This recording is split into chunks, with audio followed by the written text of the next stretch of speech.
Bem-vindos ao canal Baú Sem Fundo, um canal para falar de música, de cinema e de cultura pop em geral. Então, se você curte o assunto, já se inscreve no canal, ativa as notificações e deixa o seu like, ok? Eu sou o Arthur Schreiber e hoje nós vamos falar sobre a história do disco de vinil. Disco de vinil que já foi e talvez esteja voltando a ser a maneira mais popular de se ouvir música.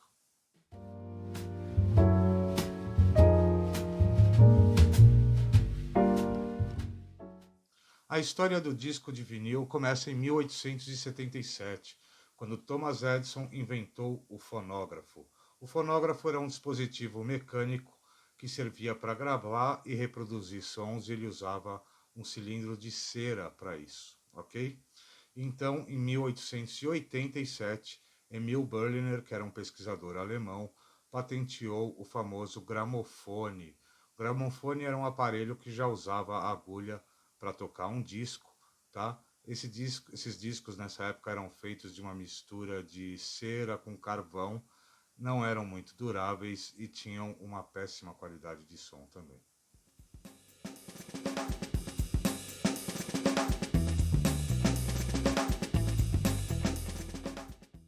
Então, em 1895, o mesmo Berliner apresentou o disco de 78 rotações. O disco de 78 rotações era feito de um material plástico chamado goma laca, tinha duração de 3 minutos de cada lado, que era o suficiente para pôr uma música, e justamente por isso se tornou o formato de mídia mais popular na época para se escutar música. Mas o disco de 78 rotações tinha um grande problema. Ele era muito rígido, ele não tinha flexibilidade. Então, quando caía no chão, ele se espatifava em milhões de pedacinhos. E eu sei disso muito bem, porque eu tinha um disco de 78 RPM na minha coleção do Elvis Presley. Infelizmente, eu deixei ele cair e ele se espatifou em milhões de pedacinhos. Ai, meu Deus.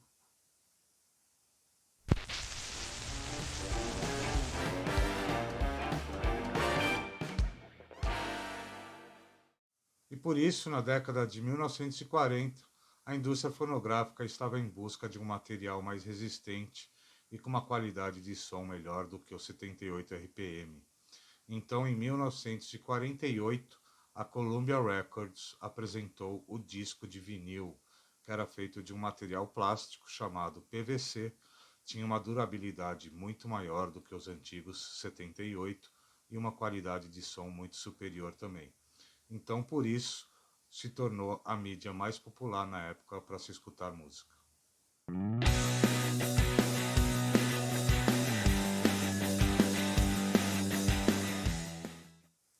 E foi na década de 1960 que o vinil viveu a sua época de ouro, né? Foi uma época aí de grandes mudanças e revoluções, tanto na música quanto nas artes em geral e no comportamento. E isso trouxe à tona as bandas de rock, criou novos estilos como o pop, o soul, e os artistas da época aproveitaram para se expressar ainda mais artisticamente, usando as capas dos discos como uma expressão artística, né? Então teve até algumas parcerias aí com artistas plásticos renomados, como era o caso de Andy Warhol, que chegou a fazer capas para os Rolling Stones e para o Velvet Underground. E essas capas são icônicas até hoje.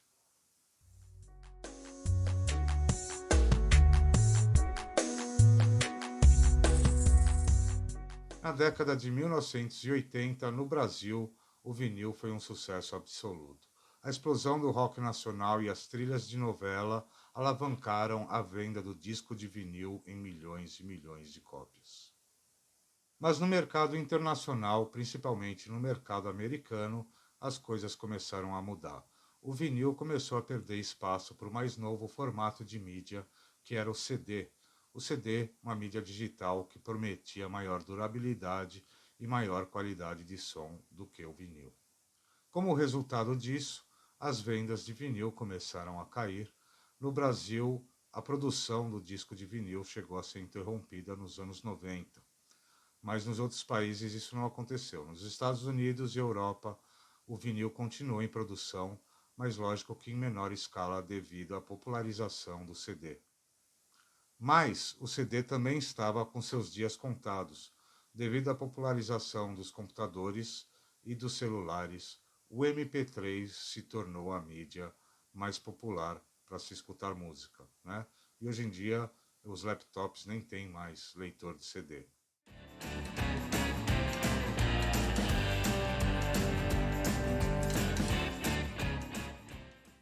Na década de 2000, sem dúvida, o formato mais popular para se escutar música era o MP3, né? O MP3 aí era um formato digital de fácil compartilhamento. Não sei se vocês lembram da história do Napster. Napster era um programa para trocar música, né? Você trocava música com outro usuário.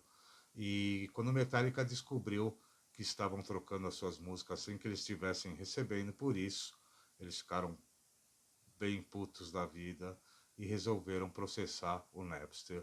E foi um bafafá e mudou, isso mudou a história da música digital por um bom tempo, ok? Mas a qualidade sonora do MP3 também começou a ser questionada.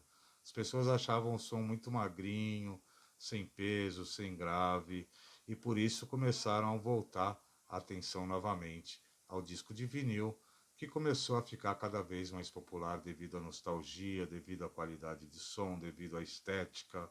Então, hoje em dia, o vinil está não tão popular quanto era até os anos 80, mas está voltando com tudo, muita gente colecionando disco, muita gente comprando toca-disco. Então, se você gosta, não deixe de curtir. Se você gostou desse vídeo, se inscreve no canal, ativa a notificação, deixa o seu like e eu espero você no próximo vídeo, ok?